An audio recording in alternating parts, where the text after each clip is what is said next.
Hey, what's up, guys? This is Riddick Webb with Working the Magic, and today I want to go over what makes a good real estate website. And to do that, we're going to look at some really good sites, some sites that I think are excellent, and some sites that maybe could use a little bit of a facelift, could use some work. And, I want to just acknowledge that any site that I'm picking apart, I'm not picking apart the agent or the person who owns the site. They may be amazing realtors and top producers and whatnot. We're just looking at the content of the site. So let's begin here, and I'm just going to look at this first site right here, and this is Rick Miner out of Seattle. And as a luxury home producer, this is a site, I'm looking at it. For one, it's yellow, and I'm not a huge fan of yellow. And, two, I'm looking at this site, and this is not very easy to navigate. And just coming to this site, I'm a little put off because there's just so many places to look. There's a lot to read down there, and it's just I don't really like the whole duck thing because as a luxury condo expert, I just feel like that's a bit immature. And I'm sorry, Rick, but this is just the way I look. Another thing to focus on is you notice this the site is generally focused around the individual. Now it's focused around Rick here rather than focused around the community of Seattle. And I feel like this is such a huge important factor. See, and we have, down here we have, this guy was, on the cover of these magazines.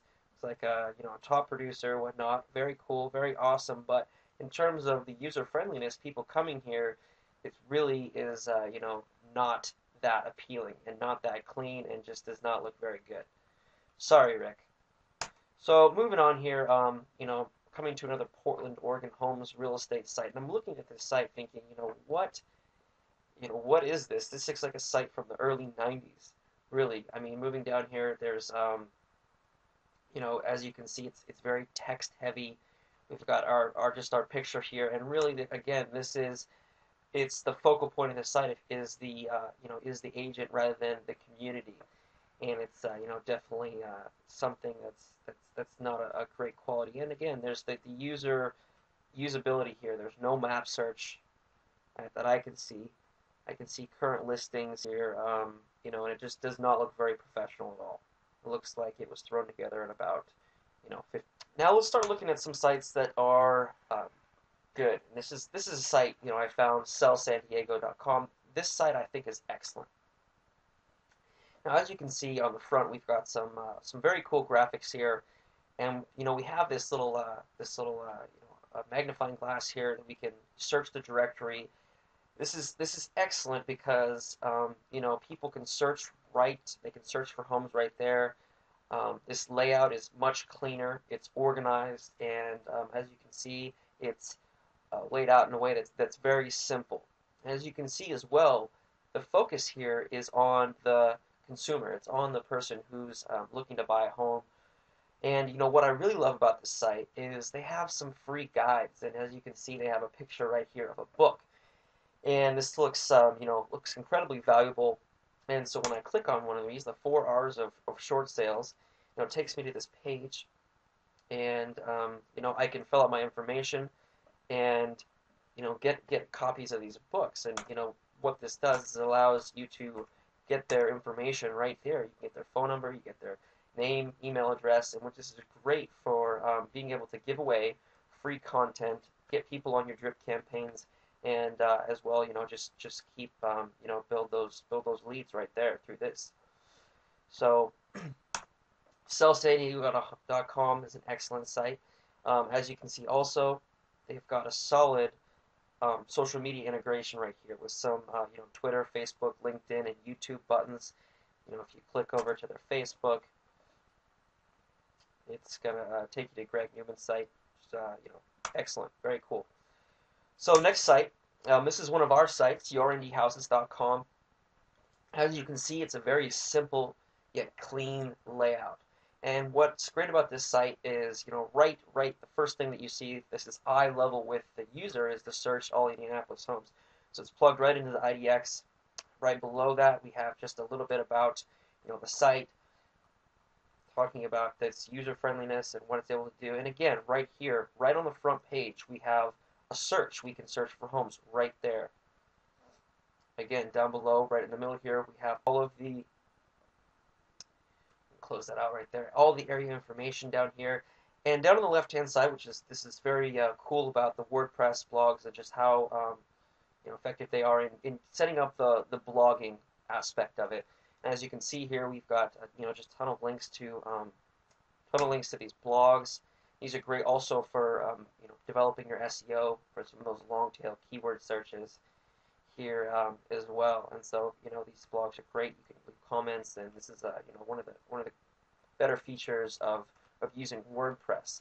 And what's great also is that on any page you could always have access to the map search. You always have access to search for a home in the area, and you have luxury homes right here as well. Now, moving on, this is one of my favorite sites, KevinTomlinson.com. This site looks extremely expensive, but I mean, man, this site looks really, really good. And as you can see on the front page, we've got a picture of Kevin. We've got a, you can select a building right here to search for. And all three of these sort of graphical buttons right here allow you to search in a different way, which is excellent because when somebody comes to the site, they want to be able to search for homes. They want to be able to search for condos, and you can just search. It's very, very easy to navigate the search, and it's also very, very friendly on the eyes. The site looks very, very good. And as you can see right here, he's got his penthouse feature right there, $22 million penthouse. He's got a solid, very great, Facebook integration coming down right here. He's got some featured listings, and then right here you'll see some basic text. Just as you can see, he's trying to optimize for Miami Beach real estate, Miami Beach realtor, and as you can see as well, he's got a lot of these Miami Beach. And if you do search Miami Beach condos, he does come up. Kevin comes up as #1. And as you can see why, it's got some great SEO. So, in looking at these sites, you can see a huge difference, between this KevinTomlinson.com and this Rick Minor. I mean, it is substantial. And so, when looking at your real estate, and I'm just going to come back to my little presentation here. So you want to think about who is your site catering to? Buyers, sellers, are who's coming to your site, who's searching your site, and really there's been a huge shift in sites that are gone from individual basis where the sites cater towards the realtor and whatnot and their accomplishments, and now there's such an incredible shift towards the community because when people are searching these real estate sites, they're really interested in the homes. They're interested in what you can help them with in terms of looking for homes, looking resources about the community, about the schools and whatnot. And so this is incredibly important that you cater your website towards the community and not just about yourself. User friendliness as well. You're going to want to have, when people come to your site, have a place where they can search for homes. Have the IDX right there. Make it extremely easy for them to come to your site and be able to look for homes right away. Another thing is email captures. You want to have a place to where, either with your IDX right there, integrated in, having a piece of free content to give away, such as a free ebook that we looked on. We looked at right here. They created some free documents, and these books don't have to be that long. But as you can see, we look at this. This looks like it's providing a ton of value here, something that's absolutely free that you can get a hold of. People love free stuff, especially stuff that's valuable. And so giving stuff away that's free like that can be an excellent way to capture email addresses. Hope this was helpful for you. Take care.